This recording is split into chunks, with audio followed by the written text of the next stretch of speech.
तुम्हारे लिए, मकीनो मकां तुम्हारे लिए, चुनीनो चुना तुम्हारे लिए, बने दो जहां तुम्हारे लिए, दहन में ज़बां तुम्हारे लिए, बदन में ग़िज़ा तुम्हारे लिए, हम आए यहाँ तुम्हारे लिए, उठे भी वहां, जोर से उठे भी वहां, और जोर से उठे भी वहां तुम्हारे लिए।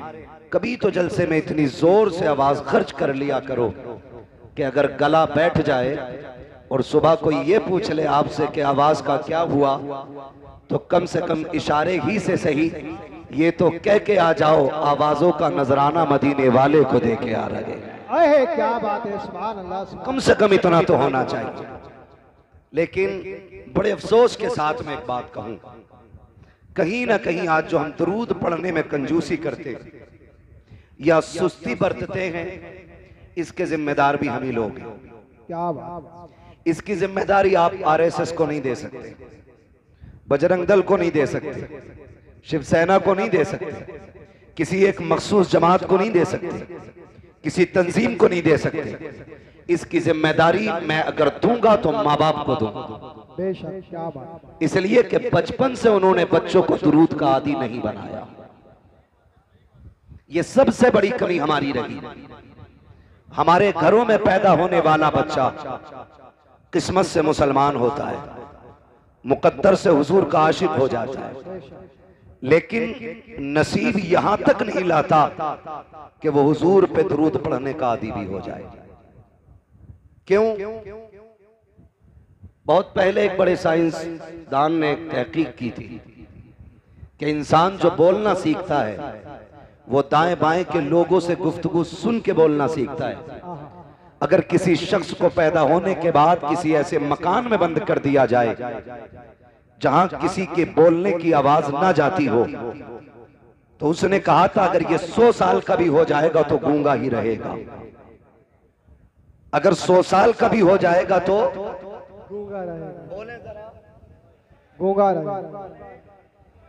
100 साल का भी हो जाएगा तो गूंगा ही रहेगा। यानी कि अगर वो बोलना चाहता है तो उसे अहले ज़बान में रहना पड़ेगा। ज़बान अच्छी करनी है तो अहले अदब में रहना पड़ेगा। अगर उसकी बोली अच्छी चाहते हो तो अच्छी ज़बान वालों के बीच में उसको रखो ताकि उसकी ज़बान अच्छी हो जाए। अब यही रुक के मैं एक बात कहना चाहता हूं, मैंने बिला वजह माँ बाप को इसका जिम्मेदार नहीं ठहराया। कहीं ना कहीं हमसे चूक हुई है।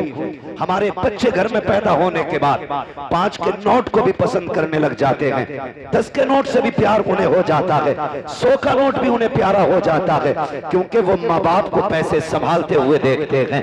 1 रुपया अगर गिर जाए बाप तोड़ के उठाता है, बच्चा देख लेता है। 10 का नोट बच्चा फाड़ दे, बाप थप्पड़ लगा देता है, बच्चा महसूस कर लेता है कि 10 के नोट की अहमियत है, 10 के नोट की कीमत है। मुझे बताओ तो सही, आखिरी से दुरूद की कदर क्यों नहीं आई? इसे मुस्तफा पे सलाम की अहमियत क्यों नहीं आई? जब आका का नाम आया तो इसके सीने में तड़प पैदा क्यों नहीं हुई? क्यों नहीं उछलाई है? क्यों नहीं आवाज निकली इसकी? क्योंकि ये जानता है मैंने बाप को पैसे से प्यार करते देखा है, लेकिन तन्हाई में दुरूद पढ़ते नहीं देखा। मैंने बाप को बिल्डिंग की इमारत की बुलंदियों पे नाश करते देखा है, लेकिन कभी दुरूद की कसरत की बात करते नहीं देखा है।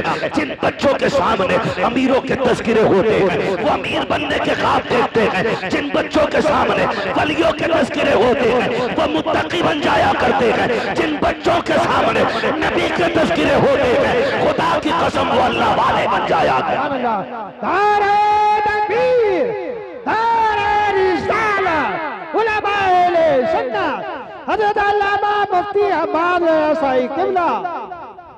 मुझे खुद बताओ, आज हर घर की कहानी है। घर के अंदर बंदे 5 है कारी साहब, तो मोबाइल 10 तो होंगे,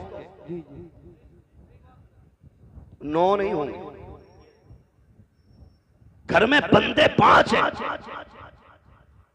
मगर कुरान एक ही। ये कड़वी सच्चाई है, ये ठेकेदार लिए बैठे हैं कौम, और हमारी कौम को इतना पक्का यकीन है कि बिना हिसाब के जन्नत में जाएंगे। बिल्कुल ही डर नहीं, कोई खौफ ही नहीं है हमें।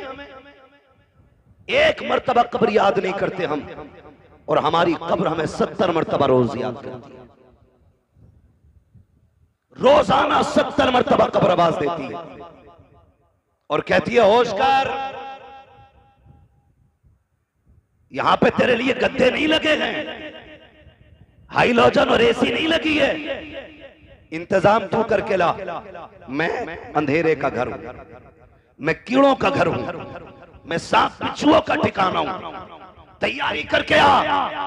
कब्र बता तैयारी कैसे करेगी? का बड़े अच्छे अच्छों के मैंने नशे उतार दिए हैं, बड़े अच्छे अच्छों के मैंने नशे ढीले कर दिए। जो ये समझते थे सामने किसी का कदम नहीं टिकता, मेरे अंदर आए हैं तो मैंने होश ठिकाने लगा दिए हैं। मेरे अंधेरे से बड़े बड़ों के पसीने छूट जाते हैं। तैयारी करके आ। बता क्या तैयारी करके लाए? कब्र कहती है सूरह यासीन की तिलावत का आदी हो जा, सूरह रहमान पढ़ने का आदी हो जा, कुरान की तिलावत लेके आ, मेरे अंदर तेरा दिल लग जाएगा। रातों को उठ के ताज्जुद पढ़ना शुरू कर दे, मेरे अंदर तेरे लिए आने से पहले उजाला कर दिया जाए।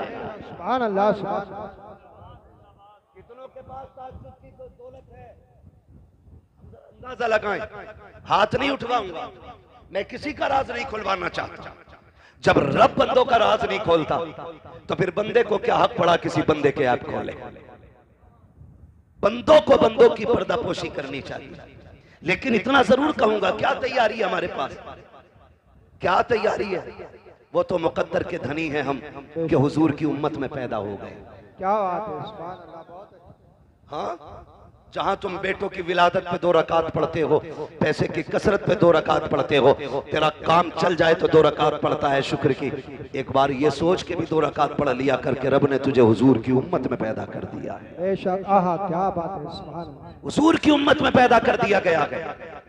वरना पहली उम्मतों के हालात पढ़ें, और पढ़ नहीं सकते तो मुफ्ती साहब से आके पूछें और कहें पहली उम्मतों के हालात क्या थे। कहेंगे किसी ने नाफरमानी की तो रब ने बंदर बना दिया, किसी ने रब के हदों को तोड़ा तो अल्लाह ने जमीन फाड़ के जमीन में बढ़ा दिया, अगर किसी ने रब की नाफरमानी की तो उन पर पत्थर बरसा दिए गए, कहीं जमीन के तबके पलट दिए गए। जिन्होंने नाफरमानियां की वो बख्श रखे नहीं गए जमीन पे। आज कौन सा जुर्म ऐसा है जो हमारी कौम के अंदर नहीं है? कौन सा गुनाह ऐसा है जो हम कर नहीं रहे हैं? लेकिन बात क्या है, पत्थर क्यों नहीं गिर रहे हैं, जमीन क्यों नहीं फट रही है, चेहरे बिगाड़ करके बंदर और सुअर क्यों नहीं बनाए जा रहे हैं? तो सुन, ये तेरा कमाल नहीं है, ये तेरे अमाल नहीं है, ये एहसान मदीने वाले का है। रब ने वादा लिया है, मा कान अल्लाहु लियुअज़्ज़िबहुम व अंता फ़ीहिम रसूला। महबूब सेकंड लगते मैं तो मिटा के रख देता, लेकिन तेरी इज्जत की कसम तेरे चेहरे को देख के मैं इनके गुनाहों को बख्श देगा। बेशक, सुभान अल्लाह, सुभान अल्लाह,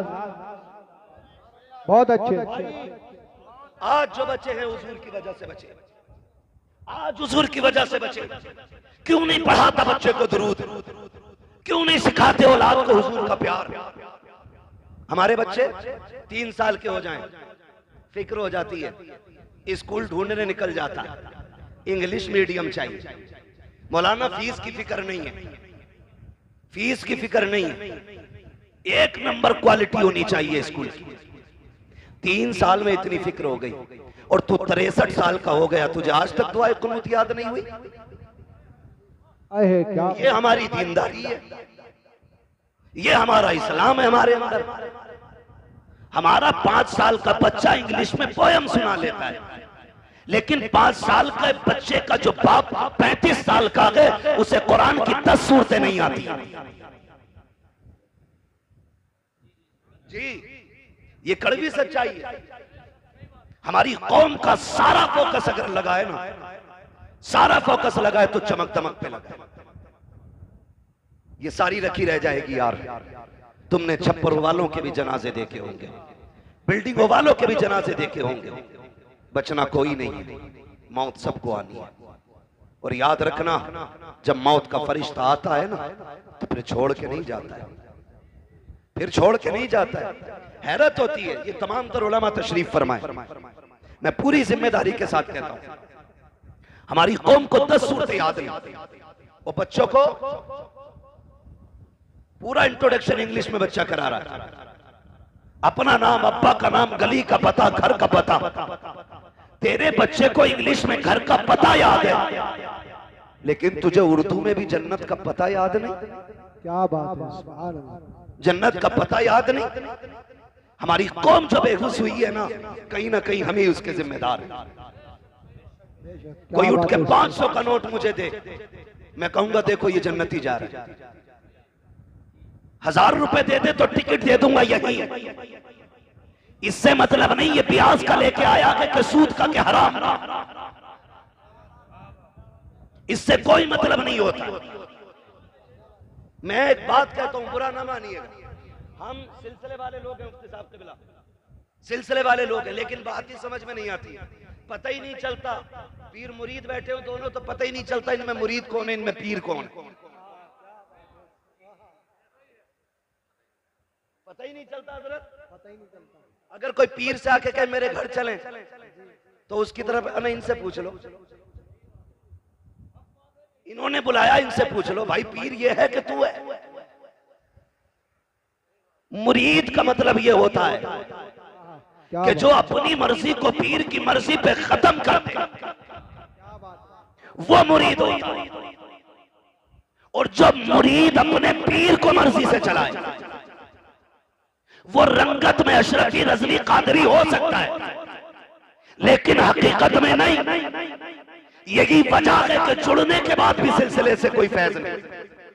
क्या बात, मिसाल लंबी नहीं, करीब की बात करूं, करीब की बात करूं। हाथ कंगन को आरसी क्या, पढ़े लिखे को फारसी क्या। रामपुर आपके करीब है, हाफिज शाह जमालुल्लाह भी यहीं के, हाफिज शाह दरगाही भी यहीं के। लेकिन अगर पीरा मुरीदी का आप सिलसिला देखें, हाफिज शाह जमालुल्लाह, हाफिज शाह दरगाही दोनों साथ जंगल जाते और शिकार के लिए जाते। हाफिज शाह दरगाही का दिल थोड़ा नर्म था। जब हाफिज शाह जमालुल्लाह शिकार पर निशाना लगाते तो चुपके से जाके आप परिंदे को उड़ा दिया करते, उड़ा दिया करते। हजरत ने गौर किया कि जब निशाना लगाता हूं तभी क्यों उड़ता है, समझ गए इसमें दरगाही की चाल होगी। मोहब्बत से दरगैया कहते थे, दरगैया कह के आवाज देते थे। आगे बढ़े, परिंदा उड़ गया, आप फरमाते दरगैया का जी सरकार यही खड़ा रहे, ये कह के आप आगे गुजर गए, पलट के खानकाह में आ गए। 12 साल तक पलट के नहीं गए, 12 साल तक पलट के नहीं गए।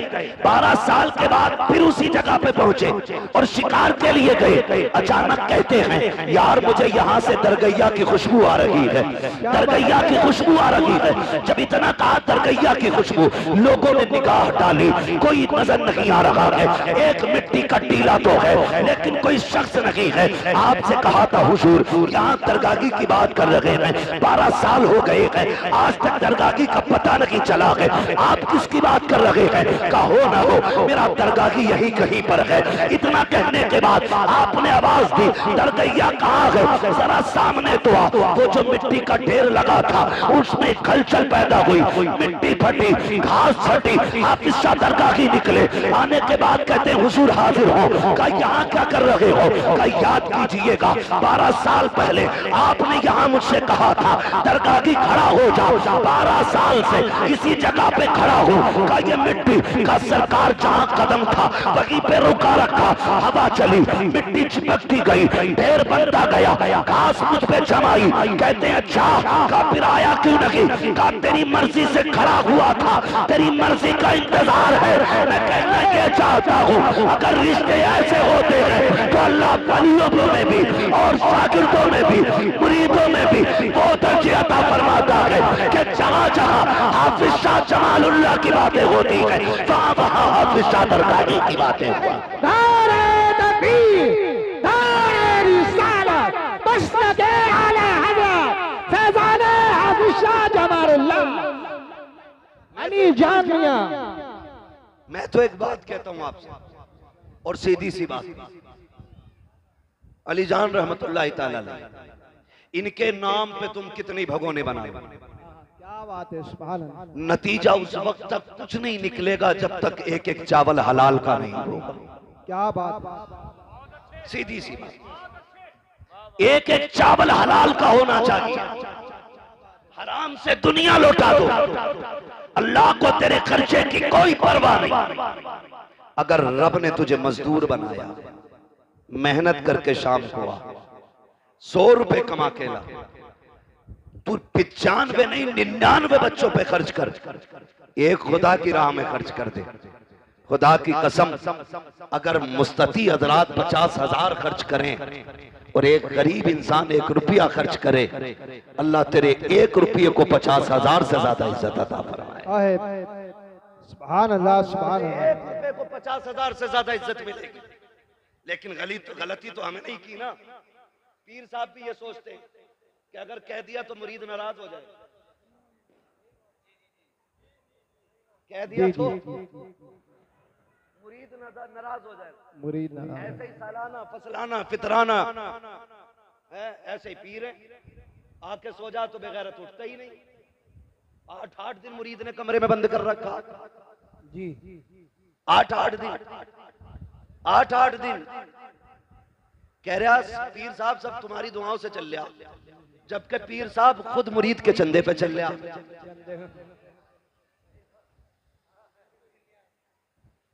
मसला है कोई यार, ये कोई समझ में आने वाली बात है। सिर्फ लेने वाले को पीर नहीं कहा जाता, देने वाले को पीर कहा जाता। बेशक, सुभान अल्लाह। देने वाले। मुझे एक बात याद आ रही है, मेरे मुर्शिदे गिरामी सैयदी सरकार ताजुश शरिया अल्लामा अख्तर रजा खान अज़हरी मियां रहमतुल्लाहि तआला अलैह। पहली मिसाल तो ये दे दूं पीर कैसा होना चाहिए। मुंबई गए, मुंबई कयाम एक मुरीद के घर था। आप लेटे हुए थे, गेट के पास में हुजरा था, कमरा हजरत का आराम का। 2 बजे गेट बज गया, हजरत तभी लेटे थे। आवाज आहट आई, उठ गए। मुरीद से फरमाया देखो कौन है। वो बाहर निकला, कोई बेचारा जरूरतमंद था। उसने कहा मुझे सरकार से मिलना है। मैंने जो बात कही वो याद रखिए। कुछ मुरीद पीर को अपने बाप की बपोती समझते। जब कहा मुझे हजरत से मिलना, उसने कहा जाओ जाओ सुबह आना, जाओ जाओ। समझ रहे हैं आप लोग क्या कहा? सुबह आना। सारे बोले कब आना है? अभी भी कुछ लोग कंजूसी कर रहे हैं, कब आना है? सुबह आना। सुबह आना। ये कह के उसने उसको धक्का दिया। आवाज कमरे तक जा रही थी। मन्नतों समाजत करता रहा कि सुबह मजदूरी के लिए जाना है, मंडी में जाके खड़ा भी होना है, बच्चों के लिए 4 पैसे कमा के लाने। मैं सुबह कहां लाइन में लगूंगा? मैं अब तक इंतजार करता रहा, भीड़ कम होगी तब हजरत से मुलाकात करूंगा, मेहरबानी करो हजरत तक मेरी बात पहुंचा दो। उसने कहा नहीं हजरत अभी अभी लेटे हैं। धक्का दिया, दरवाजा बंद कर दिया। लेकिन जब ये हजरत के सामने बात है, ये दूर से महसूस फरमा रहे हैं, कान तक आवाज आ रही है। जब वो अंदर आए उसको धक्का देके क्या देखते हैं? हजरत ने सामान उठा रखा है, बगल में दबा रखा है। उसने कहा हुजूर ये क्या? कहा मुझे तेरे घर नहीं रुकना है। कहा चाहते हैं? का स्टेशन छोड़ने चल, मुझे अभी बरेली जाना है। का हुजूर गलती क्या हो गई? का मैंने तूने नहीं सुना, वो बेचारा कितनी समाजत कर रहा था, मिलने के लिए आया, तूने धक्का दे दिया। कहते सुन, जिसके सीने में उम्मत की परवाह नहीं है, अख्तर रजा को उसके घर की भी परवाह नहीं है। क्या बात है, जिंदाबाद जिंदाबाद, बहुत अच्छे। तो भाई इसे पीर कहते हैं, इसे पीर कहते हैं।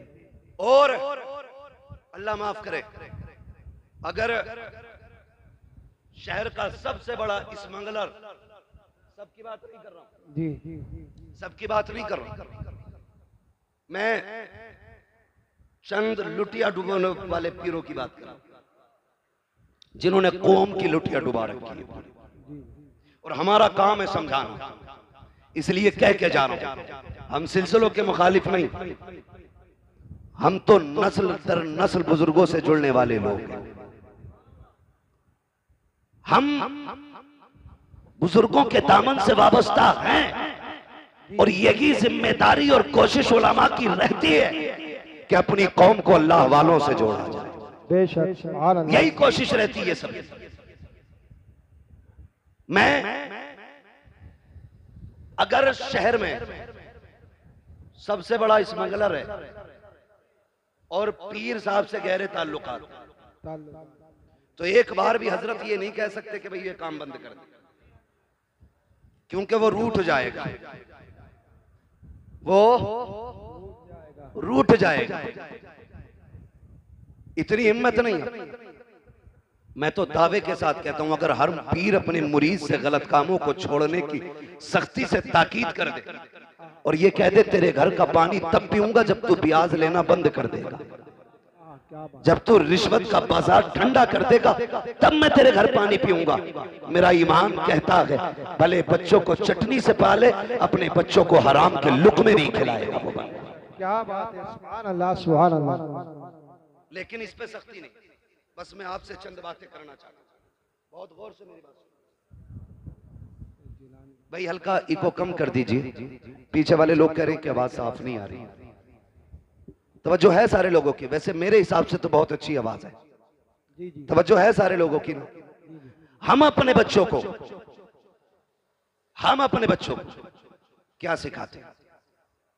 दौलत का भी एक नशा है जिसका खुमार शराब से ज्यादा होता है, ये याद रखना। दौलत का भी अपना नशा है, इसका खुमार शराब से ज्यादा होता है। अगर इसकी लत किसी को लग जाए ना तो फिर बेड़े गरक कर देती है, नस्लें फिर बचा नहीं करती, फिर बेड़े गरक हो जाया करते। हम जानते हैं, हमारे घर में बच्चा पैदा हो, हमें 3 साल से इंग्लिश मीडियम की फिक्र और पूरा घर उसकी नौकरी में लग जाता है। वक्त पे जूते, वक्त पे ड्रेस, वक्त पे किताबें, वक्त पे टिफिन, सारी चीजें तैयार होती हैं, सारी चीजें। उसके बावजूद भी अगर बच्चे की तरफ से कोई कमी हो जाती है तो माँ बाप उल्टे बच्चे से निहोरे करते हैं, उसी को राजी करने की कोशिश करते हैं। आपसे एक बात कहूं, हमारे बच्चे स्कूल जाते हैं कि नहीं? जाना चाहिए, मैं तालीम का मुखालिफ नहीं, पढ़ें और आगे बढ़ें। इस दौर में वो तरक्की करेगा जिसके हाथ में कलम होगा। क्या बात है। जिसके हाथ में कलम नहीं उसे भीख भी नहीं मिलनी है, क्योंकि अब तो भिखारी भी QR कोड लिए घूम रहे हैं। मिल गया रोड पे भाई, 2 महीने का टूटा नहीं है, उसने जेब से निकाला, मशीन थी पूरी, बोलने वाली बटन दबा के बोला लो इस पे कर दो। मैं उसका मुंह देख रहा, मैंने भाई दिए जितने देने थे वो खटाक से उसकी मशीन बोली, इतने रुपए प्राप्त हुए। मैंने कहा फकीर भी इतने आगे बढ़ गए, मेरी कौम अभी कितनी पीछे पड़ी है। पढ़ें और आगे बढ़ें। भीख भी पढ़े लिखे लोगों को मिल रही है। लेकिन आपसे मैं एक बात कहूं, हम अपने बच्चों को स्कूल भेजते हैं, बोलो कै बजे उठ जाते हैं? कितने बजे उठ जाते हैं? माँ और बाप या माँ बहन ये तकरीबन 4 से 5 बजे तक बेदार हो जाते हैं। क्यों? बच्चे को स्कूल जाना है, इसलिए 4 बजे उठ जाते हैं माँ बाप। और 4 बजे उठने के बाद माँ नाश्ता टिफिन सारा तैयार करती है, बहन बस्ता तैयार करती है, बैग तैयार करने के बाद बच्चे को वक्त पे उठा करके स्कूल भेजा जाता है। जो माँ 4 बजे उठ करके अपने बच्चे को वक्त पे स्कूल भेज सकती है, वो अजान सुनने के बाद अपने बच्चे को मस्जिद क्यों नहीं भेज सकती? इसलिए 4 बजे उठ जाते हो कि अगर टाइम पे बच्चा नहीं गया तो टीचर नाराज हो जाएगा, इसलिए शहर में उठ जाया करो। अगर बच्चे को मस्जिद न भेजा खुदा नाराज हो जाएगा, असर में बच्चा नहीं गया खुदा नाराज हो जाएगा, मगरिब में बच्चा ना गया खुदा नाराज हो जाएगा, ईशा में बच्चा ना गया खुदा नाराज हो जाएगा। दावे के साथ कहता हूँ 5 वक्त 10 साल तक तुम बच्चे को मस्जिद भेजो, खुदा की कसम पूरा मुआशरा तुम्हें 5 वक्त मस्जिद में सजदे करते नजर आने लग जाए। ये माँ बाप की सबसे बड़ी गलती रही कि उन्होंने बच्चों को मस्जिद नहीं भेजा। अगली बात सुने, कितना अजीब दौर है। मोबाइल मोबाइल सब पे बड़े बड़े, किसी पे जरूरत है, किसी पे बिला जरूरत है। ऐसे ही है ना। अब तो हाल ही हो गया। मैं कहता हूं कि हम वो खुशनसीब लोग थे कारी साहब जिन्हें मां की गोद मिल गई। हम रोते थे तो हमें मां गोद से लगाती, सीने से लगाती थी। आज बच्चा रोता है तो माएं सीने से नहीं लगाती, माएं सीने से नहीं लगाती। बच्चा रोया, मां ने गुनगुना बजाया, बहुत छोटा है तो वो ये सोचता है ये क्या दे दिया। थोड़ा समझदार है तो वो ये सोचता है ये क्या बज रहा है। और समझदार होता तो वो ये सोचता कैसे बज रहा है। ये फिक्र बच्चे की रहती है। मैं हर बाप से और हर मां से गुजारिश करूंगा, खुदारा जब बच्चे बचपन में रोया करें ना, इन्हें मोबाइल न दिया करो। इन्हें तुम्हारे सीने की ठंडक की जरूरत होती है, इन्हें कलेजे से लगा के प्यार दिया करो। वरना याद रखिए आज ये कमजोर है, इनको तुम्हारे सीने की जरूरत है, तुम इन्हें गोद नहीं ले रहे हो। कल जब तुम कमजोर हो जाओगे तुमको इनकी जरूरत होगी। आज तुमने मोबाइल थमाया है, कल ये तुम्हारे हाथ में मोबाइल थमा के कहेंगे हमें वक्त नहीं है, लो मोबाइल से वक्त गुजारो। खुदा की कसम जब रीढ़ की हड्डी दर्द करेगी तो मोबाइल दर्द नहीं बांटेगा। जब पिंडलियां टूटेगी तो मोबाइल से दर्द कम नहीं होगा। जब जबान लड़खड़ाने लग जाएगी तो मोबाइल तेरी तर्जमानी नहीं करेगा। जब तू ऊंचा सुनने लग जाएगा मोबाइल तेरे काम नहीं आएगा। आज अपना वक्त बच्चों को दे दो ताकि बुढ़ापे में कह सको हमने तुम्हें सीने से लगा के पाला था, आज तुम सीने से लगा के हमें पालो। अगर मोबाइल दोगे सीने से नहीं लगाओगे तो बच्चों का हक मान लगे हो। और दूसरा नुकसान ये होता है जिन बच्चों को गाने सुना के पाला जाता है वो डांसर तो हो सकते हैं, शराबी भी हो सकते हैं, जुआरी भी हो सकते हैं, अय्याश भी हो सकते हैं, बदमाश भी हो सकते हैं, मुस्तफा के गुलाम नहीं हो सकते हैं, गुलाम नहीं हो सकते हैं। क्योंकि मैंने पहले कहा था जैसे माशरे में बच्चा रहता है वैसा बोला करता है। मैं कहूंगा जब बच्चे रोया करें मोबाइल ना दो, उन्हें सीने से लगाओ और उन्हें लोरिया दो कि मोहम्मद से वफा तूने तो हम तेरे हैं, ये जगह चीज है क्या लोहो कलम तेरे। नारे तकबीर, नारे रिसालत, उलमाए अहले सुन्नत, मुफ्ती हम्माद रज़ा साहिब किबला और से अली जान मियां कॉन्फ्रेंस। नारे तकबीर, नारे रिसालत। बहुत लंबी बात हो जाएगी बेटे, मेरे जहन में जो है मुझे वही बात करने दे। अल्लाह जज़ाए खैर दे, फरमाइश ना करे मेरे भाई, मुझे चंद बातें जो जरूरी करनी है वो कर जाने दीजिए। अल्लाह आपको सलामत रखे, आपकी मोहब्बतों को सलामत रखे। तवज्जो है, चलूं आगे। नाराज हो गए आप लोग? जितने लोग नाराज हैं वो हाथ ना उठाएं और सारे कह दें या रसूल अल्लाह। अब भी लोग कशमकश में समझ नहीं पाए जुमला। बहरहाल मेरा कोई मसला नहीं, मेरा कोई मसला नहीं, बस मैं आपसे इतना कहता हूं हम जब बच्चा हमारा सुबह तैयार हो जाता है, कभी कभार ऐसा होता है बच्चा पहले उठ जाता है और नाश्ते में थोड़ी बहुत देर हो जाती है कि नहीं, तो बच्चा कहता है अब क्या करूं, तो अम्मी मोबाइल दे देती है।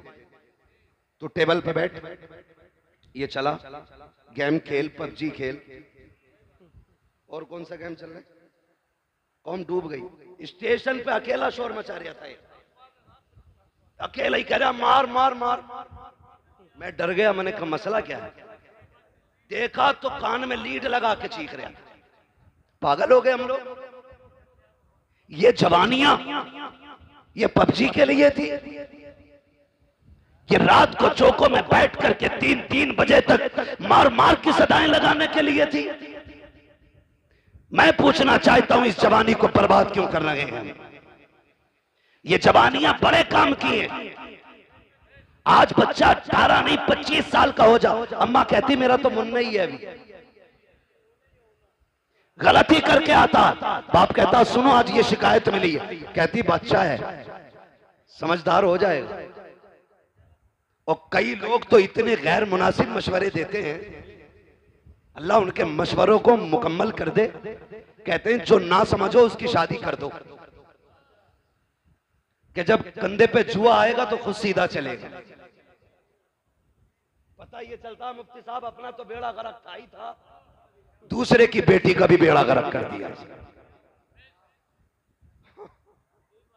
ये सही कह रहा हूं।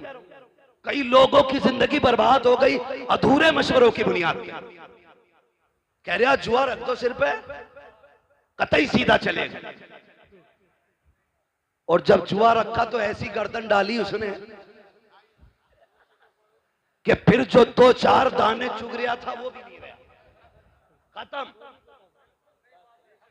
ऐसे ही लोग कह रहे कंधे पे जुआ रख दो। हमने बड़े बड़े अच्छे सीधे होते देखे, 25 साल का हो गया, अम्मा कह रही है भी बालक है। तारीख का ये वर्क पलट जो सबसे पहले सिंध की धरती पे नौजवान आया था, जिसे दुनिया मोहम्मद बिन कासिम कहती है, वो 35 साल का नहीं, वो 17 साल का जवान था। 17 साल का जवान। कितने होते हैं 17 साल भाई? अभी 17 साल में हमारा हाई स्कूल कर रहा, हाई स्कूल, और इसे भी जूतों के फीते बांधने नहीं आए। 17 साल में कुर्सी पे बैठ के अम्मी से जूते बंधवा रहा है। वो 17 साल का मोहम्मद बिन कासिम जब समंदरों का सीना चीर करके सिंध की धरती पे आया, कुछ तो ये देख रहे थे ये कर क्या सकता है, और जब पलट के जा रहा था तो सब कह रहे थे ये क्या क्या करके जा रहा है, ये क्या क्या करके जा रहा है।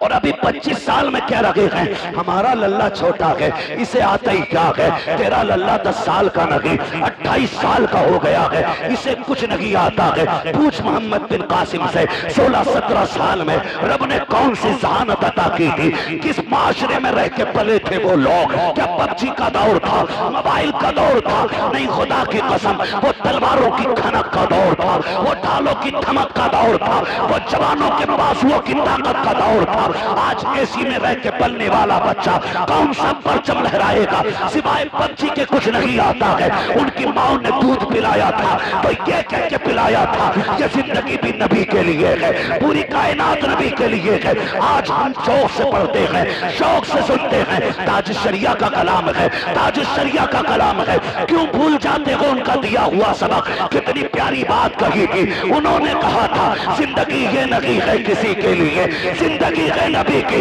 नबी के लिए। अख्तरे कादरी खुल्द में चल दिया, खुल्द वाले हरे कादरी के। नारे तकबीर, हाँ बुलंद आवाज से बोलो, डरो मत किसी चीज से।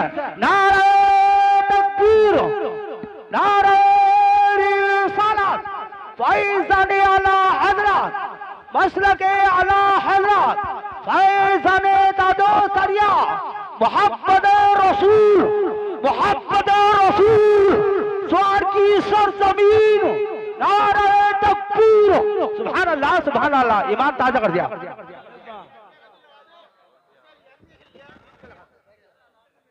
चलें आगे, जरा कह दें या रसूल अल्लाह। हमने क्या पढ़ा है बच्चों को, हमने क्या पढ़ा?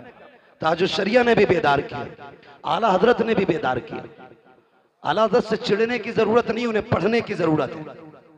उन्हें कारी साहब पढ़ने की जरूरत है, बिला वजह में दूर दूर से चिढ़ते। आला हजरत ने कहा था सूना जंगल रात अंधेरी, छाई बदली काली है, सोने वालों जागते रहियो, चोरों की रखवाली है।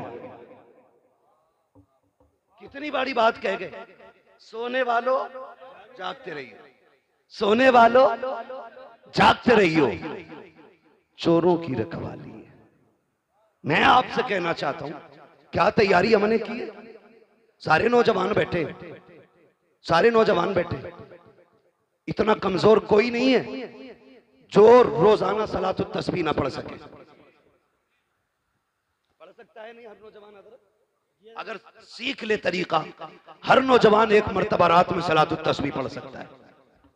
इतने मजबूत लोग हैं, इतने मजबूत लोग हैं। लेकिन नहीं, ये मजबूती ताकत की नहीं होनी चाहिए। और जिस्म की ताकत से भी उतना काम नहीं बनता जितना रब की रहमत से काम बना करता है। रब की रहमत से जितनों ने गर्दने मैदान जंग में कटाई, हर परवरिश के पीछे एक जियाली मां का हाथ है।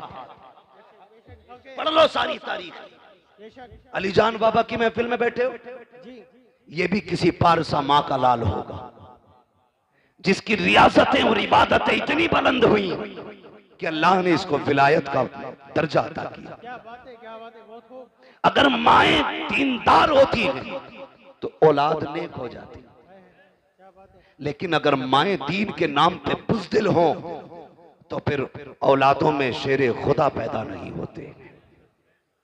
ये याद रखिए, औलादों में फिर बहादुर पैदा नहीं होते। इसलिए माओं का बहादुर होना जरूरी है, और बहादुरी से मतलब है माओं का दीनदार होना जरूरी है। जो किचन में मोबाइल बजा के आटा गूंद रही है, उस रोटी को खाने वाला फजर में उठेगा? नहीं उठेगा। बताओ यार, उठेगा? अगर मां बिना दुपट्टे के खाना बना दे तो फिर उस रोटी को खाने वाले के दिल में दुरूद का जज्बा पैदा होगा? नहीं हो सकता।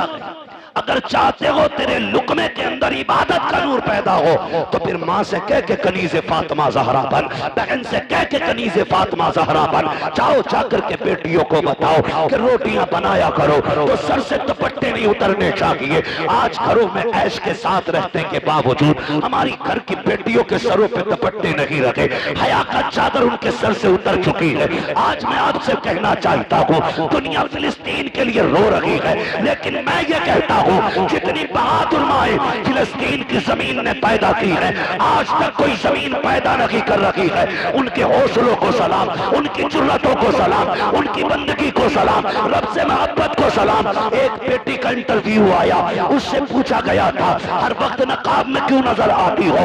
उसने कहा था तुम सफर की बात करते हो, हम तो बिस्तर पे भी लेटते हैं, तो नकाब पहन के लेटा करते हैं। का नकाब पहन के क्यों लेटती हो? किसी ने सोचा था कि शायद यह जवाब देगी कि कब भागना पड़ जाए इसलिए नकाब पहन के लेटते हैं, लेकिन उसके जवाब ने पूरी दुनिया को झंझोड़ के रख दिया था। बच्ची ने कहा था कि हमारी जमीन पे बमबारी हो रही है, कब जाने कहां जाने किस जगह बम गिर जाए और छत गिर जाए, कब उसके नीचे मलबे में दब के मर जाए। हम नकाब इसलिए पहनते हैं अगर किसी छत के नीचे हम दम दब के मर जाए और लोग लाशें निकालने आए तो हमारे जिस्म के ऊपर नकाब का पहरा होना चाहिए ताकि किसी की नजर हमारे बदन पे न पड़ने पाए।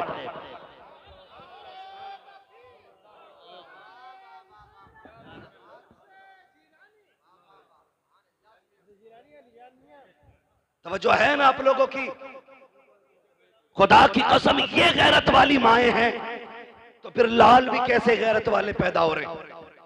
यहां तो 6 फीट का हो, 58 इंच का सीना हो, हाँ, और उससे कहते जा मस्जिद में चिराग जलाइए। कह रहा भैया पता रात को 2 बजे जिन्ना मैं ना जाऊंगा। बड़ी मजबूत रिवायत है इनके याद। हाँ, रात को जिन्नात मस्जिद में जरूर आते हैं इसके लिए। कह रहा कतई नहीं जाऊंगा, जिन्नात आ जाऊंगा। कद कितना है? 6 फीट। सीना कितना है? 58 इंच। 56 किसी वजह से नहीं कह रहा हूं, 58 इंच सीना, कद 6 फीट, कद 6 फीट। अच्छा खासा लहीम शहीम, चिराग जलाते तो कह रहा जिन्ना में। ये इसका नजरिया है। उन माओं के लालों को देखो, उम्र 6 साल है, कद 1.5 फीट है, छोटे छोटे हाथ हैं, खा नहीं पा रहे हैं, बोनिया दूध की हाथों में है, हाथ में दूध का फीडर लेकर के बड़े बड़े बहादुरों के आगे AK-47 लिए दुश्मन सामने खड़े हैं। किसी के हाथ में बम है, किसी के हाथ में गन है, लेकिन उन माओं के लालों को सलाम करो। 6 साल की उम्र में भी आंखों में आंखें डाल के कहते हैं तूने समझ क्या रखा है, हमने मोहम्मद का कलमा पढ़ा है, हम जान दे सकते हैं, ईमान नहीं दे सकते। मगर कब होगा? जब माएं नेक होंगी, जब माएं नेक होंगी। दादी कितनी नेक है पता है? पोते की शादी आ जाना, पैर नीचे नहीं रख रही है कारी साहब को, उड़ उड़ के कह रही है 7 दिन पहले गीत शुरू कर दो।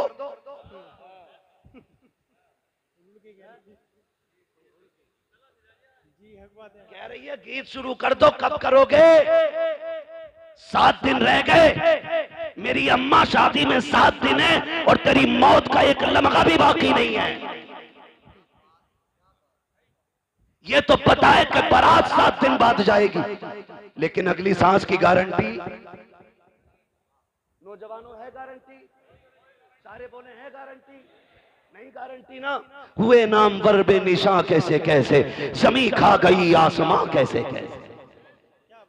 कह रही है 7 दिन रह गए, गीत शुरू कर दो। लड़का अगर हाफिज जी ढाल लिया तो कह रही है कि मैयत बनवागा क्या घर की। और ढोलक में मीरे महफिल बन के बैठती है। हाँ, बारी लगा रही है, अब तू गा। और जब परमल बट रहे तो कह रहे हैं पहले दादी को दो। सेव कहते परमल खीले ना, खीले ना, पहले दादी को दो। क्योंकि इसका सबसे बड़ा कारनामा, गलत नहीं कह रहा हूं मैं, सबसे बड़ा कारनामा है, कभी कभी रातों में गांवों से गुजरना होता है, चंद नौजवान लड़कियों के साथ, एक बूढ़ी साथ होती है, 3 बजे 2 बजे दौड़ती चली जा रही है, लड़कियों से आगे अम्मा जा रही है, पूछो क्या मामला है, ये किधर से आ रहे हैं? कहा आज गांव में गीत चल रहे थे, अम्मा वहीं से आ रही है, छोटी नाली हो या बड़ी नाली, ऐसे कूदती जा रही है जैसे हिरन जा रहा है दौड़ता हुआ। ये जो दौड़ के जा रही है, अगर इस अम्मा से कहो कि चल उठ के मुसल्ले पे नमाज पढ़ ले, गैरत कहती घुटने काम नहीं कर रहे हैं, कुरान पढ़ ले, कहती है टिपता नहीं है मुझे, रात के अंधेरे में बिना चराग के तुझे नालियां टिप जाती है, दौड़ करके आधा किलोमीटर तू कीले लेने चली जाती है। वो गैरत कर, तूने मदीने वाले का कलमा पढ़ा है, कहावत ये है कि मुंह में दांत नहीं, पेट में आग नहीं, मरने का वक्त आ गया है, एक पैर छिलके पर है, दूसरा कब्र में है, कर जाने मौत का पैगाम आ जाए। ए मेरी माँ मुसल्ला बिछा ले, रब को मना ले, पूरी जिंदगी गुनाह किए गए, आज रो के रब को दिखा दे, खुदा की कसम कब्रिस्तान में जा, दफन हो जा, रब को राजी करके जा। अगर बत्ती की जरूरत नहीं है, तेरी कब्र से मुझको अंबर की खुशबू आनी शुरू हो जाए। टाइम कम है, मेरा वक्त हो चला है, मैं बहुत कम वक्त में पूरी बात कर लूं अपनी। तवज्जो है सारे लोगों की? ये है दीनदारी हमारी, ये है दीनदारी। और अल्लाह सलामत रखे इन उलमा को, ये हर शादी पे लड़ते हैं किसी ना किसी से, कभी मेहर को लेकर लड़ जाते हैं, कभी निकाह पढ़ाने के पैसे को लेकर लड़ जाते हैं। इनकी गलती यह है कि ये 5000 मांग लेते हैं और ये शराफत से 5000 मांगते हैं। हमारी कौम उसे देती है 50,000 जो नंगा हो के ढोलक बजाने आता है। बुरा मत मानिएगा, ये कड़वी सच्चाई है। डीजे वाले को 20 दे दें, अगर पैसे वाला तो कह रहा तो नाचने वाली भी लाना, महफिल में रंग आना चाहिए। रंग इतनी लठियां चलेंगी मरने के बाद कि सारे रंग तेरे कब्र में नजर आएंगे। मैं देखो जी, मुझे चापलूसी नहीं आती है, मैं तुम्हें झूठी सच्ची बातें कह के और राजी करके नहीं जा रहा हूं। मैं आईना को दिखाऊंगा दाग चेहरे के, जिसे खराब लगे सामने से हट जाए। हाँ, सीधी सी बात है। वो भाई तो करते क्या, दे दबा दब ढोल बज रहा, दे दबा दब, रुक थोड़ी रहा डीजे। पहले देखो हो क्या गया, पानी बिल्कुल मर गया, गैरत का बचा ही नहीं, आंखों के हया का पानी खत्म हो गया। पहले जब बेटियां रुखसत होती थी ना, ये सफेद बालों वाले लोग ना मेरी बात की तस्दीक करेंगे, अगर याद रहा होगा इन्हें तो, वरना इस जमाने ने क्या क्या भुला दिया है। जब बेटियां रुखसत होती थी 8 दिन पहले बाप रोना शुरू कर देता था। 3 दिन से मां खाना नहीं खाती थी, भाइयों की आंखें सुर्ख रहती थी रोते रोते। बाप कभी खेत में बैठ के रो रहा है, कभी बैठक बंद करके रो रहा है, कभी रात के सन्नाटे में मुंह पे कपड़ा डाल के रो रहा है। कोई कहता था क्यों रो रहा है, कहता था जिसे 22 साल सीने से लगा के पाला, आज वो बेटी जाने वाली है। जो मुझे आते जाते टोका करती थी, आज मेरी लगते जिगर जाने वाली है। यार मैं इसलिए रो रहा हूं, कल मेरी बेटी चली जाएगी, 1000 मेहमान होंगे, आंगन खाली नजर आएगा, उसके बगैर घर उजड़ा उजड़ा नजर आएगा। ये सोचकर बाप 8 दिन से रोया करता था। जरा याद करो आज की बेगैरती को और याद करो उन लोगों की कुर्बानियों को। जब बेटी की रुखसती के 5 दिन या 8 दिन रहते थे, बाप रोज तहज्जुद पढ़ने मस्जिद जाता था और मुसल्ला बिछा के इतना रोता था कि उसकी सिसकियां मस्जिद के बाहर तक सुनाई देती थी। लोग पूछते थे यार क्या मांगता है, खाने का भी इंतजाम हो गया, सारा जहेज आ गया है, अब क्यों रो रहा है? वो कहता था जो मेरे बस का है मैंने कर दिया है, अब जो रब की मर्जी पे है वो मांगने गया था। कहा क्या मांगने गया? कहा मैं रो के कह रहा था मालिक इसने 22 साल 25 साल 18 साल मेरे घर गुजारे, अल्लाह मैंने चटनी से भी खिलाई तो इज्जत से खिलाई थी, रूखी रोटी भी खिलाई तो बेटी को इज्जत से बैठा के खिलाया था, अब गैरों के हवेली जा रही है, रब से ये कहने गया था ए मेरे मालिक पहले मेरी बेटी को सोने के लुकमे ना मिले, चटनी के लुकमे दे देना, मगर मेरी बेटी को इज्जत के लुकमे अता फरमा देना। मैं रो के बेटी के लिए इज्जत के लुकमे मांगता रहा। आज मैं पूछना चाहता हूँ, कल बेटी रुखसत होने वाली होती है और बेगैरत भाई डीजे बजाता है, जश्न मनाता है, क्यों गैरत मर चुकी है, बगैर रुखसत हो रही है, या मुसीबत को सर से डाल रहे हो इसलिए जश्न मना रहे हो। यही वजह है कि बहनों के घर भी बर्बाद रहते हैं और उनके मैके भी बर्बाद रहते हैं। अगर ये चाहते हो कि बहन बेटियों के मैकों में आबादी रखे तो गाने ना बजा, डीजे ना बजा, मुसल्ले बिछा, रो के दिखा, रब को आवाज दे। खुदा की कसम जिसने दुनिया बनाई है वो तेरी बेटी के मुकद्दर को फिर से बना भी सकता है। सवार शर्म आनी चाहिए हमारी। फिलिस्तीन में बम गिरते रहे, मेरी कौम डीजे पे नाचती रही, बच्चों के हाथ पैर कटते रहे, मेरी कौम डीजों पे नाचती रही। कौन सा मुंह दिखाएंगे हम हुजूर को? मुझे भी तो बताओ ना। अगर किसी फिलिस्तीनी ने आका की कलाई पकड़ के ये कह दिया ना हुजूर हम तो पानी पानी को तरस रखे थे और ये शराब के नशे में डूबे हुए थे, खुदा की कसम कोई बचाने वाला नसीब नहीं होगा, कोई नहीं होगा बचाने वाला नसीब। वो फिलिस्तीन का भूखा बच्चा जिसको 1 रोटी मिली और न जाने कितने दिन के बाद मिली थी, वो रोटी को देख के इतना खुश हो रहा था छोटा सा बच्चा कि लोग 10 लाख की फ्री मिलने वाली गड्डी को देख के इतना खुश नहीं होंगे।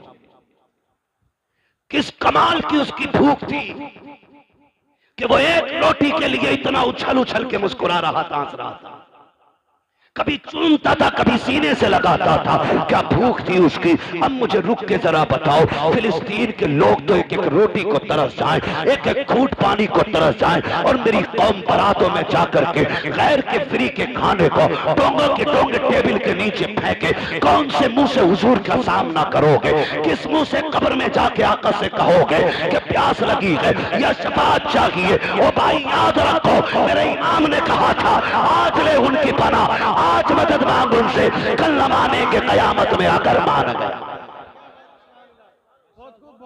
माशाल्लाह सुभान अल्लाह। भाई अगर अल्लाह ने दिया है तो शुक्र अदा करो, और शुक्र का मतलब यह है कि 1 रुपया, 1 रोटी, 1 लुकमा चावल का 1 दाना भी जाये न करना, जाये मत करना। खिला दो किसी भूखे को, दे दो किसी जरूरतमंद को। हालात हमारी कौम के बहुत ज्यादा बिगड़ते जा रहे।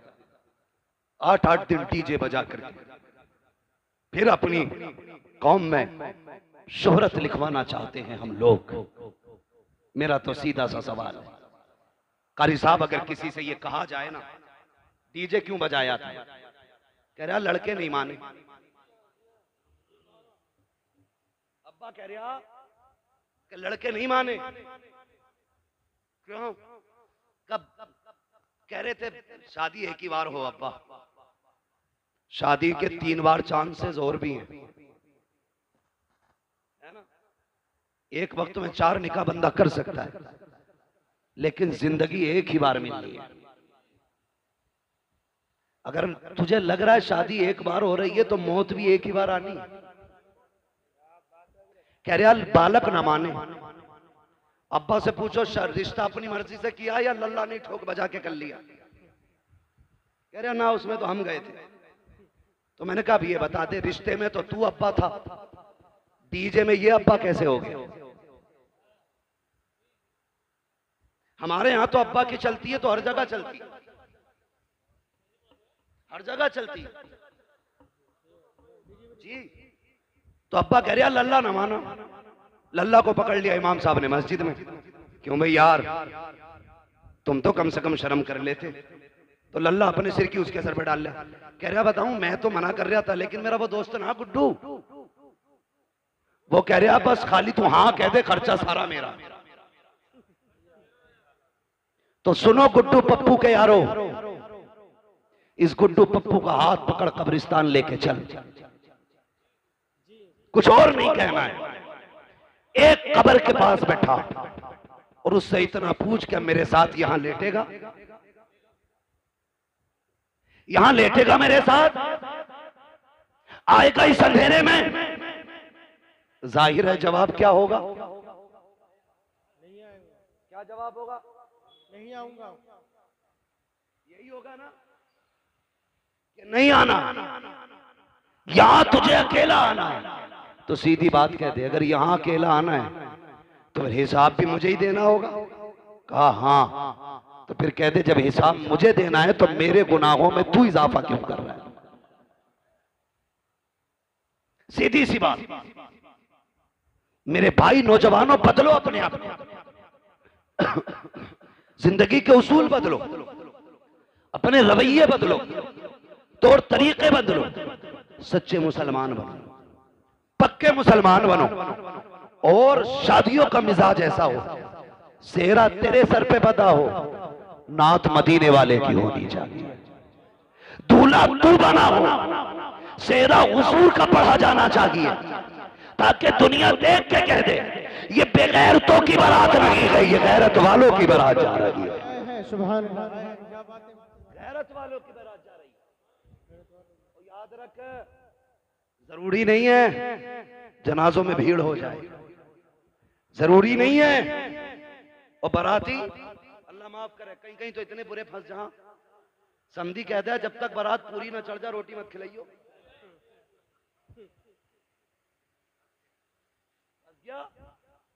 40 किलोमीटर चल के गया था बाइक से, अब वहां दूल्हा के साथ फैलना है, तो पैर ऐसे उठ रहे हैं कि इधर एक उधर, गिरते पड़ते दूल्हा के साथ टहलना।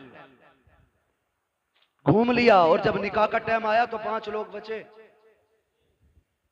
कितने? 5 लोग बोल सकते हैं कि नहीं? कितने? 5 बाकी। कौन 5? बहनोई, अब्बा, ये भी दोनों मजबूर हैं, वरना ये भी निकल लेते।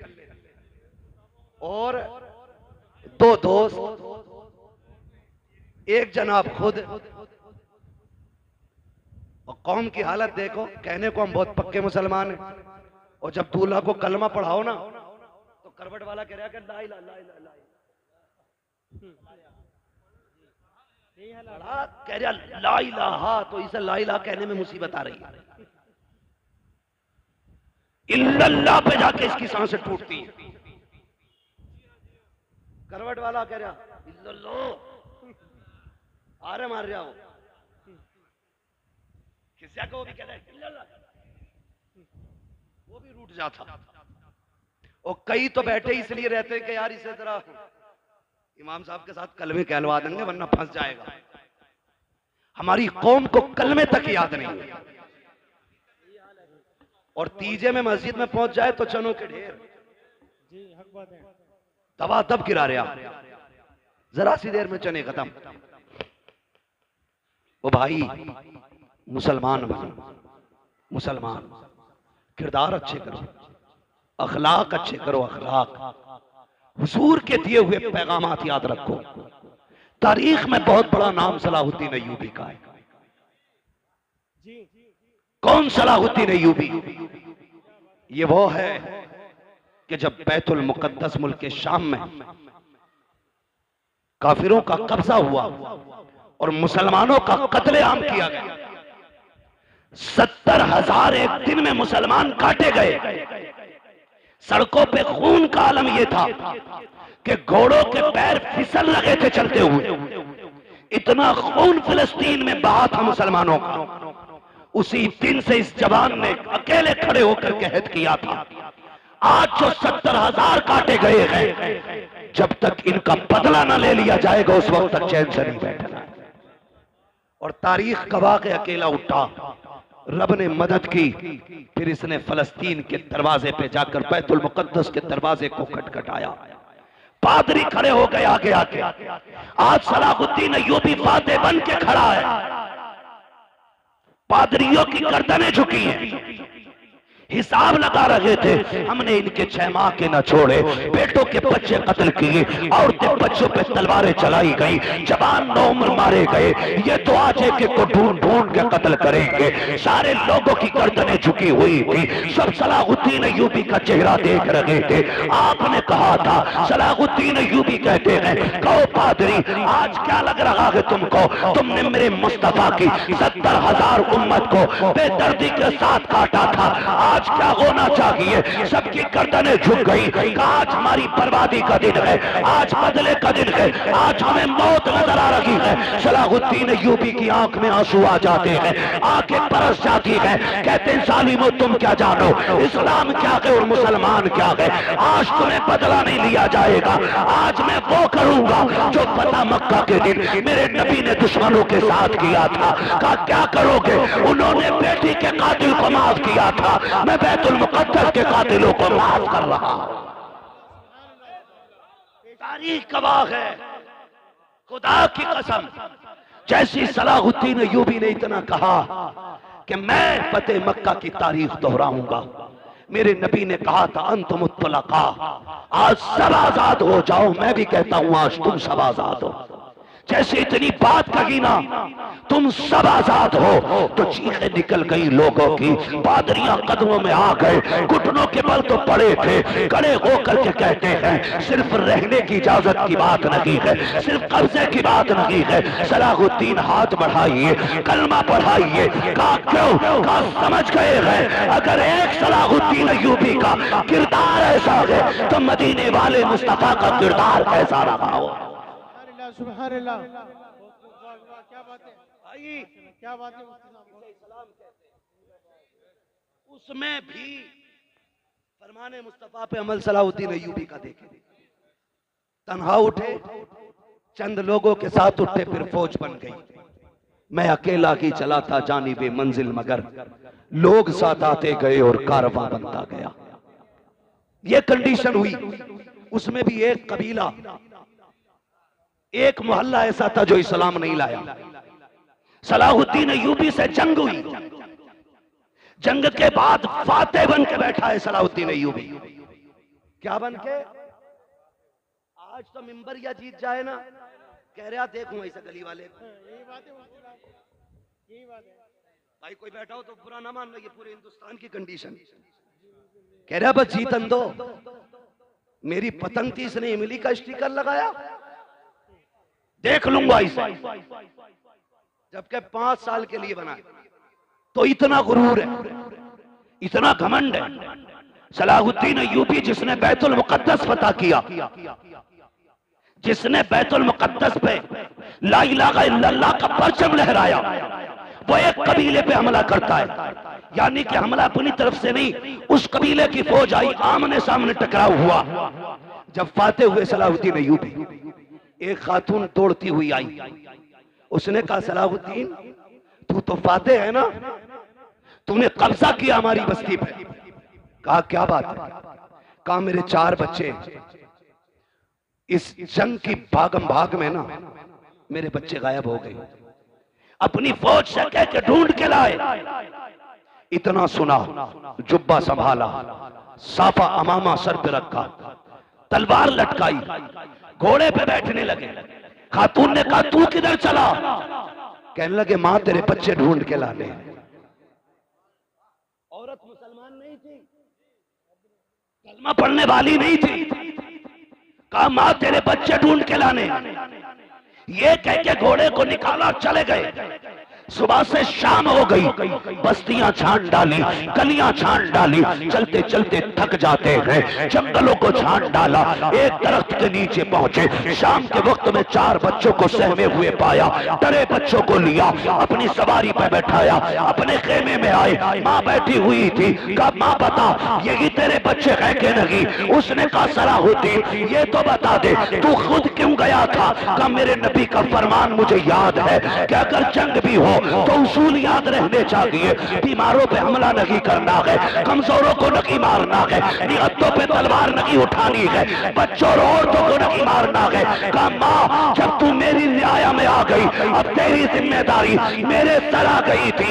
इतना सुना औरत कदमों में कहने लगी सलाहुद्दीन अब अपना बना ले, कलमा पढ़ा दे, जिसका फरमान इतना मीठा है उसका अपना किरदार कितना प्यारा रहा हो।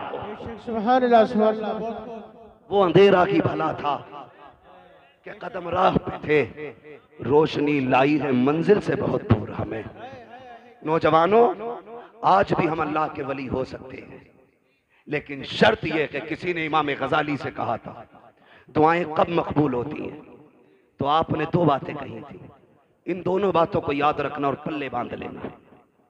बता दूं, इमाम गजाली से किसी ने कहा दुआ कब और कैसे मकबूल होती? फरमाने लगे 2 काम कर लो दुआएं कबूल होने लग जाएंगी। कहा क्या?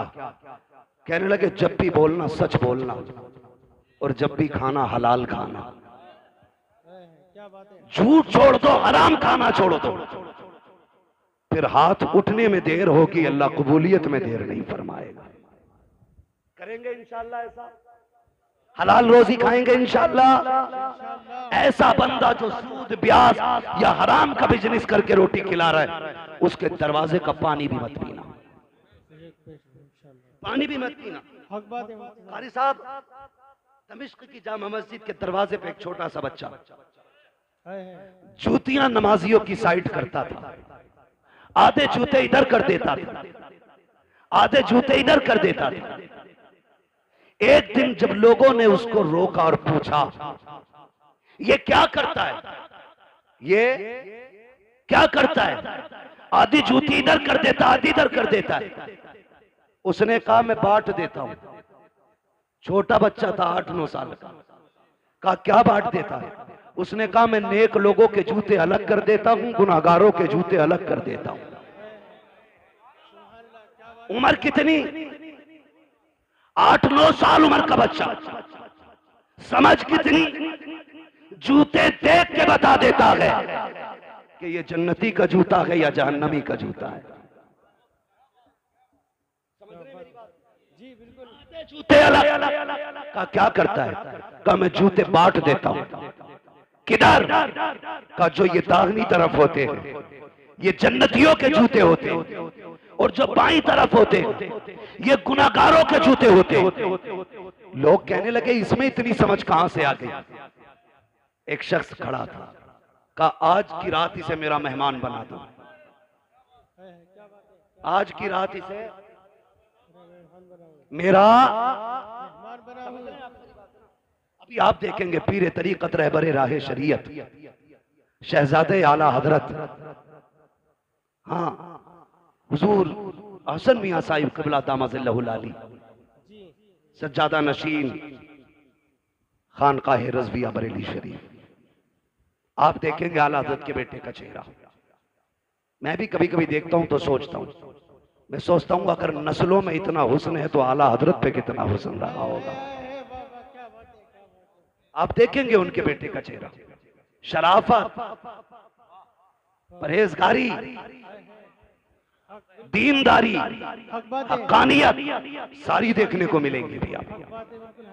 और जब वो आ जाए ना उस वक्त मुझे कहना ना पड़े, पहले बतौर मशवरा कह दे रहा हूं आपसे, जो किसी से मुरीद ना हो ना आला हजरत के बेटे के हाथ में हाथ दे देना।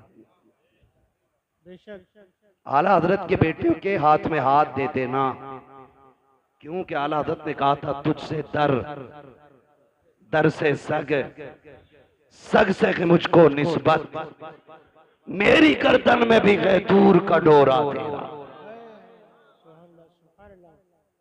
मेरी गर्दन में भी है दूर का और जब ये डोरा होना है तो फिर इस निशानी के जो सगे नहीं मारे जाते, हश्र तक मेरे गले में रहे पट्टा तेरा,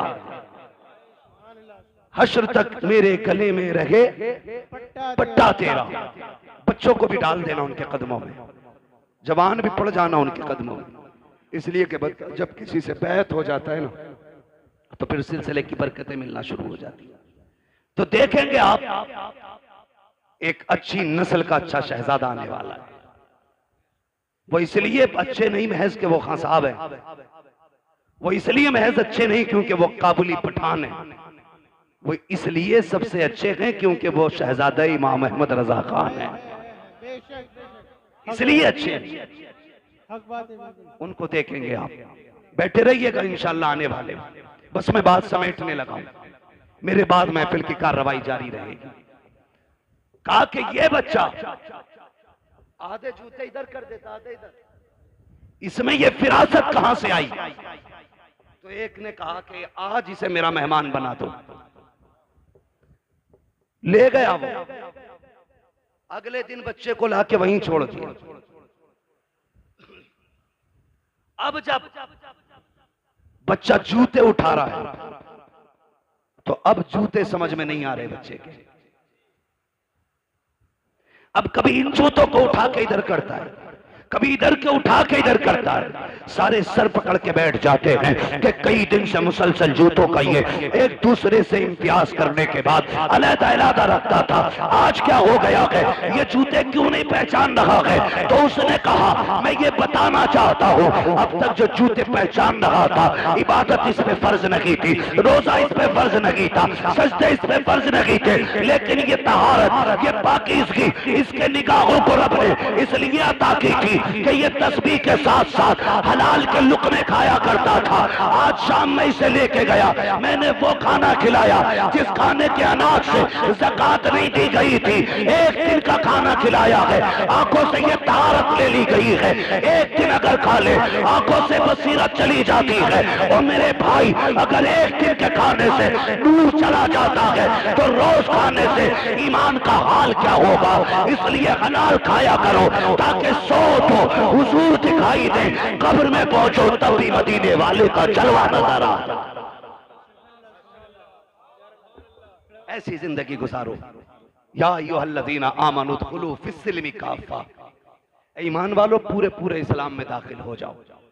ऐसे इस्लाम में दाखिल हो जाओ तुम्हारी वज़ा कता जाहिर बातिन सारा इस्लाम वाला होना चाहिए। लोग देख के पहचान ले मुसलमान जा रहा है, देख के पहचान ले, फिर मरो, फिर मरने का भी मजा है। हम डरते इसलिए कि मौत से कि हमारी आखिरत की तैयारी कोई नहीं है, आखिरत की तैयारी हमारी कोई नहीं है, इसलिए डरते हैं। वरना जिन सहाबा की तैयारियां थी या जिन वलियों की तैयारियां थी, खुदा की कसम बढ़ बढ़ के गर्दनें कटाया करते थे, बढ़ बढ़ के गर्दनें कटाया करते थे। उन्हें मालूम था मौत आने की देर है, जन्नत के दरवाजे खुले नजर आ रहे हैं। आज तैयारी कोई नहीं, पक्का पता कुटाई होनी है, सब जानता किसकी मैंड काटी है, सब पता किसके पैसे मारे। अब आखिरी टाइम रो रहा है। ओ मेरे भाई खुदारा जिंदगी अच्छी गुजारो और ऐसी जिंदगी गुजारो कि जब कफन में लेटो और तुम्हारा जनाजा चले तो बताने की जरूरत न पड़े बंदा कैसा था, कौन था। तेरे जनाजे की खुशबू उछल उछल के कहे लहद में इश्क रुखे शह का दाग लेके चले, अंधेरी रात सुनी थी चराग लेके चले, तेरे गुलामों का नक्शे कदम है रागे खुदा, वो क्या भटक सके जो ये सुराग लेके चले। आज ना ये उर्स है हुजूर अली जान रहमतुल्लाह तआला अलैह का, इनकी जिंदगियां कुरान और नमाजों में गुजरी, इसलिए रब ने मरने के बाद भी, इंतकाल के बाद भी इनके मजार पे मेले लगा रखे हैं। हम दुनिया में अकेले हो जाते हैं, ये विसाल के बाद भी भीड़ में रहा करते हैं। अगर चाहते हो तुम भी जन्नती बनो तो फिर जिंदगी दीन इस्लाम के मुताबिक, जितने भी नाजायज रस्में और फालतू खर्चे हैं सारे बंद करो, उन पैसों को उठा करके तालीम पे लगाओ। बच्चों को इल्म दीन भी दो, इल्म दुनिया भी दो, ताकि इल्म दीन हो तो ईमान बचा रहे और इल्म दुनिया हो तो अपनी दुनिया भी बची रहे। दोनों चीजों की जरूरत है। बस हमारे डॉक्टर साहब ने ये महफिल सजाई। अल्लाह ताला इनकी कोशिशों काफिशों को बारगाह में कबूल मकबूल फरमाए। हम सब की हाजिरी अल्लाह रब्बुल इज़्ज़त साहिब मज़ार की बारगाह में कबूल फरमाए। कोई ये ना सोचे उर्स में आया था करामतें बयान नहीं की। करामतों से ज़्यादा ज़रूरी है आज इस्लाह अमल का होना। अगर अमल नेक हो जाएंगे, अमल अच्छे हो जाएंगे तो करामतें तुम्हारे वजूद में पैदा हो जाएंगी। आप अगर नेक हो जाओगे तो करामतें सुनने नहीं, करामतें दिखाने लग जाओगे। इसलिए मैंने सारी बातें अमल से की हैं, इसलिए कि अमल अच्छा होता है तो बंदा भी अच्छा हो जाता है, अमल खराब होता है तो फिर अच्छा खासा 6 फीट का बंदा भी खराब हो जाता है। बस जो हुए अगलात उनका माफ फरमाए रब्बे कायनात। जिंदगी ने दिया साथ, फिर होगी मुलाकात। चमन रहा, नात पढ़वा लीजिए 10 मिनट। मैं इतना थका हूं 10-11 दिन के सफर के बाद। आप तो मुझे जानते, मुझे कोई वो नहीं होता, मैं थक गया हूं इतना ज्यादा कि मुझे बोलने में भी अब तकलीफ हो रही है। कार साहब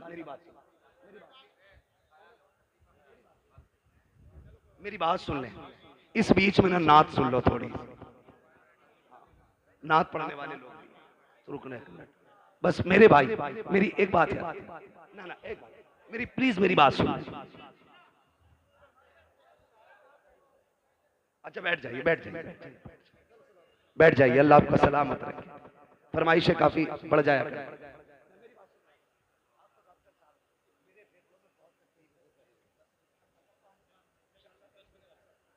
मैं बस फरमाइश नौजवानों की शजरा सुन पढ़ दिया जाए, ठीक है। इंशाल्लाह अगर वक्त बचेगा उसके बाद अदद के आने में ना तो फिर नात खानी भी हो जानी है। किसी का मौका लग जाएगा, बहुत सारे उलमा बैठे हैं, ठीक है। इंशाल्लाह किसी ना किसी से फिर हुजूर के 2-4 नात के शेर सुन लेंगे। अभी तंग ना करें जरा, सारे कह दें या रसूल अल्लाह। देखिए अभी आप इतने इसरार से शजरे को कह रहे थे और सुनने के लिए ऐसा लग रहा है कि आप सो रहे हैं। अगर वाकई सुनना चाहते हैं तो सारे जरा बोलें सुभान अल्लाह। ये आगे वाले लोग जो है ना, जिम्मेदारी थोड़ी समझा करें। हाँ, डिस्प्ले अच्छी होती है तो माल अच्छा लगता है, और डिस्प्ले खराब हो ना तो फिर कंपनियां ही भाग जाती हैं। तो जो सामने बैठे ज्यादा जिम्मेदारी आपकी, और अल्लाह का शुक्र है सारे ही जवान बैठे। और अगर माँ ने इस नीयत से दूध पिलाया है ना कि बेटे जिंदगी हुजूर के लिए है, तो फिर कोई बंदा खामोश नहीं रहेगा। जब मैं हाथ का इशारा करूं तो आपको क्या बोलना है? बहुत कम दूध पिया है भाई, जोर से बोले जरा सुभान अल्लाह, सुभान अल्लाह, और जोर से। देखो मैंने आपसे बीच में नहीं कहलवाया, क्यों? हालांकि अच्छी बात है, कहते रहो, नेकी मिलती है। मैंने इसलिए भी नहीं कहलवाया कि मुझे गैरत आती है सुभान अल्लाह कहने के लिए भी प्रेशर डाला जाए। अल्लाह की तस्बीह हर बंदे को बयान करनी चाहिए। पत्थर, कंकर, कीड़े मकोड़े सारे बयान करते, हम क्यों नहीं करते? करनी चाहिए कि नहीं? तस्बीह बयान करते रहना चाहिए। जरा बोल दें सुभान अल्लाह। अब एक बात सुन ले, जब मेरा हाथ उठेगा ना, मैं पहले बता दूं इसलिए कहलवा रहा हूं अब आपसे, क्योंकि जब मैं थक जाऊंगा, लंबी सांस लेनी होगी, तब मैं आपको हाथ का इशारा करूंगा। आप सुभान अल्लाह कहोगे, उसी सुभान अल्लाह की भीड़ में मुझे सांस लेने का मौका मिल जाएगा। सच्ची बात है।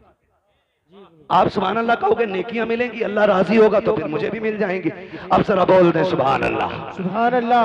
क्या बात है भाई, आपकी फरमाइश पूरी नहीं हुई, माजरत चाहता हूं।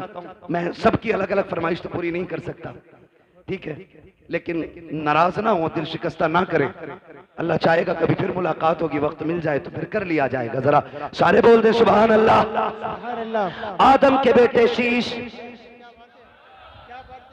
बीच वाले लोग ना ये मेरी जमात के भी लग रहे हैं कुछ लोग, ठीक है जी। और जो कैमरा लगा के बैठे हैं, आप भी हुजूर के आशिक हैं, आप भी सुभान अल्लाह कह सकते हैं जी, है ना? आप भी सुभान अल्लाह कह सकते हैं, सबको नेकियां मिलती हैं। बोले जरा सारे सुभान अल्लाह। आदम के बेटे शीश, शीश के बेटे यानस, यानस के बेटे कैनान, कैनान के बेटे मैलाइल, मैलाइल के बेटे ब्यारत, ब्यारत के बेटे इदरीस, इदरीस के बेटे मुतवश्शिक, मुतवश्शिक के बेटे लबकने के नाम, लबकने के नाम के बेटे नूह, नूह के बेटे शाम, शाम के बेटे जुल्हाल, जुल्हाल के बेटे शाले, शाले के बेटे आबिर, आबिर के बेटे दाता, दाता के बेटे रावा, रावा के बेटे सारू, सारू के बेटे नाखुन, नाखुन के बेटे तारिक, तारिक के बेटे इब्राहिम खलीलुल्लाह, इब्राहिम खलीलुल्लाह के बेटे इस्माइल ज़बीहुल्लाह। इस्माइल सबीहुल्लाह के बेटे केदार, केदार के बेटे वाम, वाम के बेटे अमल, अमल के बेटे साबित, साबित के बेटे सलमान, सलमान के बेटे रईसा, रईसा के बेटे इलियासा, इलियासा के बेटे उदोद के बेटे हवा, हवा के बेटे अदनान, अदनान के बेटे मोहित, मोहित के बेटे नदान, नदान के बेटे मुदर, मुदर के बेटे इलियास, इलियास के बेटे मुदरिका, मुदरिका के बेटे खतीमा, खतीमा के बेटे किनाना, किनाना के बेटे नजर, नजर के बेटे मालिक, मालिक के बेटे फार, फार के बेटे खालिद, खालिद के बेटे लुई, लुई के बेटे काब, काब के बेटे मुल्ला, मुल्ला के बेटे किलाब, किलाब के बेटे कोसई, कोसई के बेटे अब्दे मनाफ, अब्दे मनाफ के बेटे हाशिम है, हाशिम के बेटे अब्दुल मुत्तलिब है, अब्दुल मुत्तलिब के बेटे अब्दुल्लाह है, अब्दुल्लाह के बेटे मुहम्मदुर रसूलुल्लाह।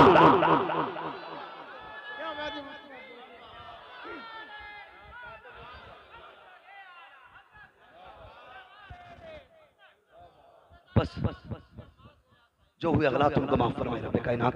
जिंदगी ने दिया साथ, फिर होगी मुलाकात, चमन रहा फूल खिलेंगे, जिंदगी रही फिर मिलेंगे, मुसाफिर हम भी मुसाफिर हो तुम भी, किसी मोड़ पर फिर मुलाकात होगी। फकीरान आए सदा कर चले, सदा खुश रहो ये दुआ कर चले।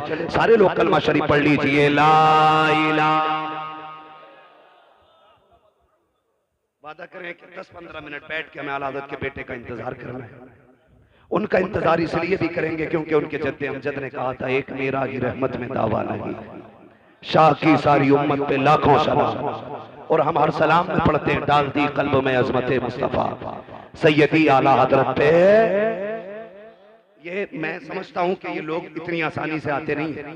हमारे डॉक्टर साहब के मामलात बड़े गहरे हैं और स्वार के लोगों से गालिबन हजरत बहुत ज्यादा मोहब्बत भी करते हैं, इसलिए हजरत अक्सर यहाँ आते जाते रहते हैं। कोई हमें अगर इतनी इज्जत दे रहा है तो फिर हमें उसकी दिल से इज्जत करनी चाहिए, उसकी दिल से इज्जत करनी चाहिए। ऐसा ना हो हजरत आए और आप उठ के चले जाएं। कोई बात नहीं, अगर आज आधा घंटा लेट जाग लेंगे, सो लेंगे तो क्या हो गया, यही सोच लेंगे रात का आधा घंटा हमने आला हजरत के बेटों के नाम किया था। उन्होंने जिंदगी उम्मत के नाम की है, हम उनके बेटों के लिए कम से कम आधा घंटे के लिए तो रुक सकते हैं ना। उम्मीद है इंशाअल्लाह उठेंगे, नहीं नाम सुनेंगे इतने में हजरत तशरीफ ले आएंगे। मेरे साथ कलमा शरीफ पढ़ लीजिए, ला इलाहा इल्लल्लाह मुहम्मदुर रसूलुल्लाह व मा अलैना इल्लल बलाग, अस्तगफिरुल्लाह रब्बी मिन कुल्लि ज़ंबिन व अतूबु इलैहि। अस्सलामु अलैकुम व रहमतुल्लाहि व बरकातुहू। मुझे यकीन है सारा समाज बदलेगा।